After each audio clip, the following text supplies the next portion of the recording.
Mister Kunjir जो director है unique academy Poona के, वो आपसे मुखातिब होंगे। मैं उनसे गुजारिश करता हूं कि यहाँ पर हमारे जो सामाइन बैठे हैं उनसे IAS बनाए हैं इन्होंने।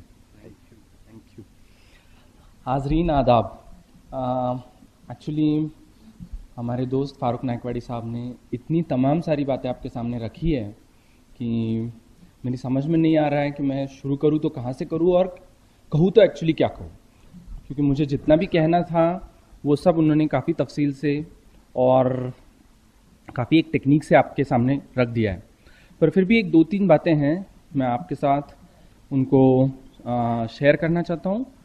पहली चीज़ तो ये है कि मौलाना वासिमुर रहमान की ये जो मुबारकी जलसा है यहाँ पे, इसमें हम लोगों को बुलाया गया, हम लोग इसके लिए आए और तहे दिल से हम यूनिक एकेडमी की तरफ से उन्हें मुबारकबाद पेश करते हैं। उम्मीद करते हैं कि अगली बार औरंगाबाद में जब ऐसा कोई प्रोग्राम हो तो उसमें हम फारूक नाइकवाड़ी साहब का भी इसी तरह से इस्तकबाल करें और ये जो तमाम जिम्मेदारियां जिनके बारे में उन्होंने अपनी स्पीच में आखिर में कहा था वो अल्लाह उन्हें भी दे, ऐसी हम दुआ करते हैं। कहने के लिए दो तीन जो बातें हैं, पहली तो सबसे ज़रूरी बात ये थी कि ये पिछले एक महीने भर में जो ये 8वीं करार का मामला चल रहा था और जिसमें लोगों ने इसको बिना वजह, कोई वजह भी नहीं थी पर फिर भी बिना वजह इसमें मुसलमानों को एक पूरी कौम की हैसियत से घसीटने की कोशिश की थी। ये देख के काफ़ी दुख हुआ, पर एक बात समझ में ये भी आई कि जब ऐसी कोई एक अहम बात है जो नेशनल लेवल पे रखी जा रही है और जिसमें कुछ एक बातें हमारी तरफ से कही जा रही है, मुसलमानों के लिए, मुसलमानों के हिसाब से अगर इस करार को देखे जाए तो ये अच्छा नहीं है। ये बात कोई एक ऐसा आदमी आपके सामने क्यों रखे कि जो मुसलमान नहीं है, पर ये ऐसा होता है, बार बार हुआ है हिंदुस्तान में। इसकी सबसे बड़ी वजह यह है कि डॉक्टर रहमान साहब की तरह जैसे लोग चाहिए इन तमाम शोबों में जो हमारी तरफ से बातों को सामने रखे, क्लियर करे कि हिंदुस्तान के मुसलमानों को क्या चाहिए, ऐसे लोग है ही नहीं। या जैसे फारूक सर ने कहा, बहुत कम है और इसीलिए आवाज दबी रही है और कोई और ही हमारी तरफ से बात कर रहा है। अब कम से कम 21वीं सदी में जब हम गए हैं तो ये जो बात हम कहते हैं कि ये एक डेमोक्रेटिक पॉलिटी है जिसमें हर इंसान को कुछ एक हक है, हुकूक है, तो इन हक हुकूकों का इस्तेमाल करके हमें ये देखना है कि हम हमारी बात करें, किसी और को हमारी तरफ से बात करने न दे। कोई क्यों हमारी तरफ से बात करे, हम क्यों नहीं बात कर सकते? हमें क्या चाहिए, हमें क्या करना है इसमें? क्यों ऐसा माना जाता है कि 8वीं करार नाम की कोई चीज है जो बहुत कॉम्प्लेक्स है, जो हम लोगों की समझ में ना आए? हम भी समझ सकते हैं, हमें भी दिमाग दिया है, पर यह होता नहीं है। इसकी बहुत बड़ी वजह यह है कि जिस प्रोपोर्शन में आपका रिप्रेजेंटेशन होना चाहिए उस प्रोपोर्शन में रिप्रेजेंटेशन नहीं हो रहा है। और अगर ये रिप्रेजेंटेशन बढ़ाना है तो कौम के तमाम सारे नौजवानों को, लड़कों को, लड़कियों को इसके बारे में बड़ी संजीदगी से सोचना होगा कि आपको खुद को रिप्रेजेंट करना है, आपको रोल मॉडल्स बनना है, आपको सामने आना है, एक नमूना पेश करना है। और जब तक ये नहीं होता है तब तक ये बात ऐसी चलती रहेगी कि हम कहते तो है कि हम डेमोक्रेसी में रह रहे हैं पर हमारी तरफ से बात कोई और कर रहा है। तो ये एक मामला है जो आपके सामने रखना चाहता था। बहुत संजीदगी से इसके बारे में सोचिए कि ये चीज इसलिए नहीं जरूरी है कि हमें कुछ करना है, किसी की खिदमत करनी है। सबसे पहली, सबसे जरूरी चीज है हमें खुद को रिप्रेजेंट करना है। ये एक ऐसी डेमोक्रेसी बन चुकी है जिसमें बार बार मुसलमान क्या कर रहे हैं, क्या सोच रहे हैं, इस पे सवाल पूछे जाते हैं। बार बार आप लोग, जितने भी लोग ये सारा तमाम नेशनल मीडिया फॉलो करते हैं, आप देख रहे होंगे कि किस तरह से एक तरह से कॉर्नर किया जाता है। बार बार वतन परस्ती पे सवालिया निशान लगाया जाता है। क्यों होता है ऐसा? ये हो इसलिए रहा है क्योंकि जैसे सुबह से आपके सामने ये सचर कमेटी की जो तजवीजें हैं इनके बारे में बताया जा रहा है, बहुत कम प्रोपोर्शन है, बहुत 5% से भी कम प्रोपोर्शन है। अगर इतना कम आपका इस पूरी प्रोसेस में पार्टिसिपेशन होगा तो बहुत लाजमी है कि लोग आपकी तरफ से जो चाहिए वो बातें करके बात को खत्म कर दें। तो इसीलिए जरूरी है कि हमें अगर अपनी बात रखनी है तो हम कम से कम उन तमाम सारे प्लेटफॉर्म्स पे हाजिर तो हो जहां पे हमारी बात सुनी जाए। तो ये डेमोक्रेटिक पार्टिसिपेशन के हिसाब से, जमहूरियत के हिसाब से मुझे ऐसा लगता है बहुत जरूरी है कि we be a party of it and we see to it that we are there. हम लोग वहां पे हो जहां पे इट मैटर्स। दूसरी चीज ये है कि बहुत सारी बातें कही गई है अबाउट प्राइवेटाइजेशन, ग्लोबलाइजेशन, ये प्राइवेट सेक्टर में जितने भी जॉब्स आए हैं, पर ये जो प्राइवेट सेक्टर है, ये प्राइवेट सेक्टर के कुछ अपने प्रॉब्लम्स है, कुछ अपने मसाइल है। इसमें ये जो लोग आज पार्टिसिपेट कर रहे हैं, ये पुश्तों से आप अगर इनकी पहली की कुछ चीजों को देखें तो आज प्राइवेट सेक्टर में वो लोग हैं, बड़े पैमाने पे वो लोग हैं जो लोग कभी किसी जमाने में शासन में, प्रशासन में बहुत बड़े पैमाने पे हाजिर थे। आज ये उनके आगे जाने वाली नस्लें हैं जो प्राइवेट सेक्टर में जा चुकी है। बहुत जरूरी है कि हम शासन को, प्रशासन को हमारे हाथ में काबिज कर ले, हम उस पर हावी हो जाए। IPS officers, IAS officers, IFS officers बहुत बड़े पैमाने पे चाहिए। अब पिछली साल जब ये फजलानी यूनिक का मामला हुआ था, जब हम लोग बंबई गए थे, तब उस वक्त भी मैंने ये बात कही थी। उस वक्त का कॉन्टेक्स्ट कुछ अलग था, माहौल भी अलग था, पर बात शायद नागवारा ना हो और नादुरुस्त भी ना हो। चीज ये है कि बार बार जब मैं ये सोचता हूं कि what can be done about why do we need Muslims in administration, बार बार मेरे जहन में सन 47 से लेके 2002 तक के जितने भी हिंदुस्तान में राइट्स हुए हैं, ये तमाम किस्म के हिंदू मुस्लिम राइट्स मेरे सामने आते हैं।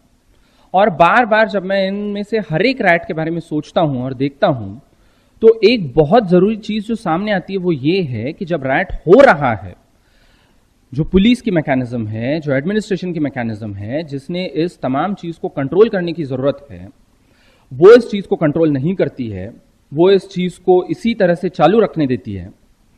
और ये हो इसलिए रहा है क्योंकि जिस पैमाने में वहां पे मुसलमानों की मौजूदगी होनी चाहिए थी, उस पैमाने में वो मौजूदगी नहीं है।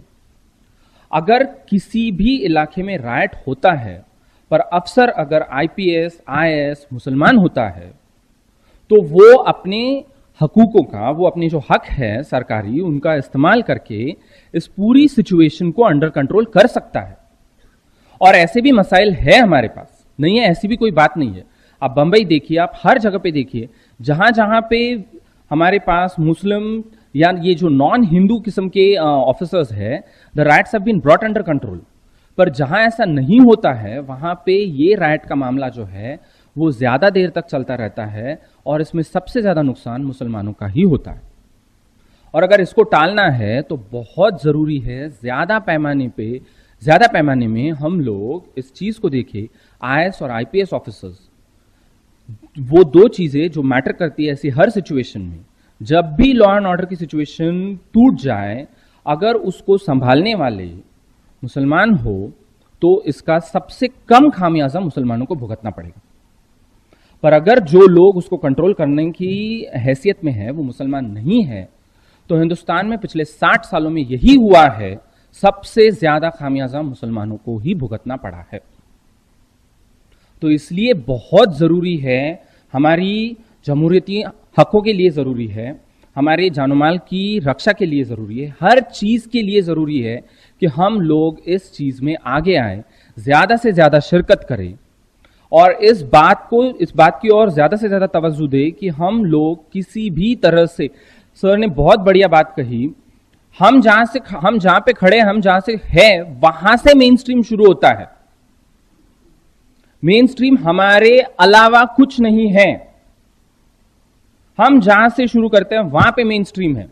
पर अगर इस बात को पूरे हक से, पूरी संजीदगी से सामने रखना है तो हमें ये करना ही होगा। मौलाना साहब ने तो आपके सामने सब कुछ तफसील से रख दिया है। आप जानते हो ये इंतजाम बिल्कुल मुश्किल नहीं है। कोई एक आप उर्दू की जबान में भी इसको दे सकते हो, मराठी में भी दे सकते हो, जिस भी जबान में आप समझते हो कि आपकी कुछ एक मालूमात है, आपकी उस पर कोई मास्टरी है, आप उस जबान में भी इस इम्तिहान को दे सकते हो और क्लियर कर सकते हो। मुझे नहीं लगता है अब कुछ ज्यादा सबब है इस बात के लिए कि हमें नहीं करना है, करना पड़ेगा, करना ही होगा, क्योंकि हर लिहाज से अगर आप उसको देखें बहुत जरूरी है कि हम करें और सामने आए। जब तक हम सामने नहीं आते हैं तब तक हम हमारी तरफ से बोलने का हक किसी और को देंगे, और मुझे लगता है ये एक बहुत गलत चीज है। ठीक है, बस मुझे इतना ही कहना था। आयरीन एकेडमी, एक छोटी सी चीज जो सर कह रहे हैं वो ये भी है, यूनिक एकेडमी पिछले 10 सालों से इस IAS, IPS, UPSC, MPSC के एरिया में काम कर रही है। हम लोग जिन्होंने ये सब चीज़ शुरू की थी, तब हमें कुछ एक चीज़ें थी जो बहुत शिद्दत से महसूस हुई, और इसीलिए हम लोगों ने ये पूरा जो प्रोजेक्ट है, प्रोग्राम है, ये शुरू किया। हम लोगों ने जब ये इम्तिहान के लिए स्टडी कर रहे थे, किया, और मालूम नहीं क्यों पर नाकाम हो गए।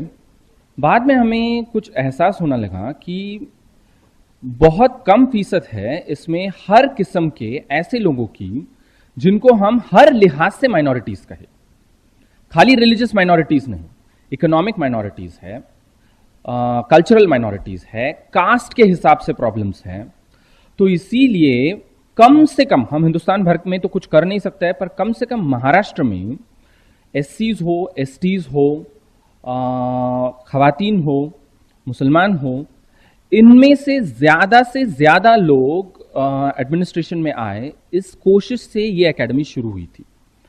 क्योंकि हम खुद इस बात में यकीन रखते हैं और मानते हैं, जिन पे सबसे ज्यादा नाइंसाफी भुगत चुके हैं, अगर उनके हाथ में आप आदल, आप इंसाफ के शोबे दे, तो बहुत बड़े पैमाने में ये मुमकिन है कि पूरे समाज में आपको इंसाफ का एक माहौल दिखाई दे। क्योंकि जिसने ज्यादा से ज्यादा नाइंसाफी भुगती है वो जानता है कि नाइंसाफी क्या होती है। तो ये जो तमाम लोग हैं जिनके बारे में, तमाम सामाजिक घटक है जिनके बारे में मैंने अभी कहा, हमें ऐसा लगा कि इन लोगों पे काम करने की जरूरत है। एक, क्योंकि इनकी एडमिनिस्ट्रेशन में तादाद कम है, और दो, अगर ये लोग आ जाए तो ये एडमिनिस्ट्रेशन ज्यादा से ज्यादा बड़े लोगों के लिए नहीं तो छोटे लोगों के लिए होगी। ये छोटे से छोटे इंसान की खिदमत के लिए होगी। इस स्टील फ्रेम को ज्यादा से ज्यादा जमहूरी बनाने के लिए हमने ये तमाम चीज शुरू की।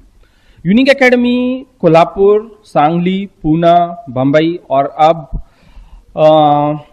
सबके फजलो करम से, दुआ से औरंगाबाद में भी ये काम करने शुरू कर रही है।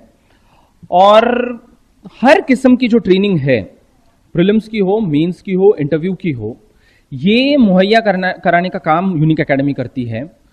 बहुत सारे लोग होते हैं हमारे समाज में जिनके लिए ये मुमकिन नहीं कि वो दिल्ली जाएं और ये जो काफ़ी कीमती ट्रेनिंग है वो हासिल करें। मौलाना साहब की बात अलग थी, क्योंकि मौलाना साहब वो जो मेडिसिन का इम्तिहान दे रहे थे और पढ़ाई कर रहे थे, इसके लिए वो दिल्ली में थे ही। पर ऐसे जो लोग हैं जो दूर इलाकों में रहते हैं, जिनको ये शायद मुमकिन ना हो, इनके लिए यूनिक एकेडमी काम करती है कि जो वहां तक पहुंचना चाहते हैं, उस मुकाम तक पहुंचना चाहते हैं, यूनिक एकेडमी उन तक पहुंचना चाहती है। कि उनमें कुछ एक बात, हम 3-4 लेवल्स पे काम करते हैं। एक तो एक्चुअल ट्रेनिंग, एक्चुअल प्रोग्राम्स हैं जिसमें हम एक्चुअल सब्जेक्ट्स को सिखाते हैं। इसके अलावा कितना जरूरी है एडमिनिस्ट्रेशन में जाना, इसके लिए एक अवेयरनेस का भी काम करते हैं। हर एक किस्म के, हर एक लेवल पे काम करते हैं। ज्यादा से ज्यादा लोग इस पूरी चीज में शिरकत करें, कोशिश करें, इसके लिए हम काम करते हैं। और बहुत रीजनेबल रेट्स, जो भी आप बहुत सारे लोग हैं जिन्होंने इसके मसाइल दिए हैं, मैं तो उसके बारे में ज़्यादा तफसील में नहीं कहना चाहता, क्योंकि ये बात ऐसी होगी कि मैं खुद की तारीफ कर रहा हूँ, हमारी तारीफ कर रहा हूँ। बहुत सारे लोगों का कहना ये है कि हम लोग जो काम पूना में, बम्बई में, इन तमाम जगहों पे करते हैं, वो उस कीमत पे करते हैं, उस कॉस्ट पे करते हैं, जिससे दुगनी या तिगनी रकम लोगों को भरनी पड़ती है जब वो दिल्ली चले जाए। तो उससे बहुत कम रकम में हम ये काम करते हैं।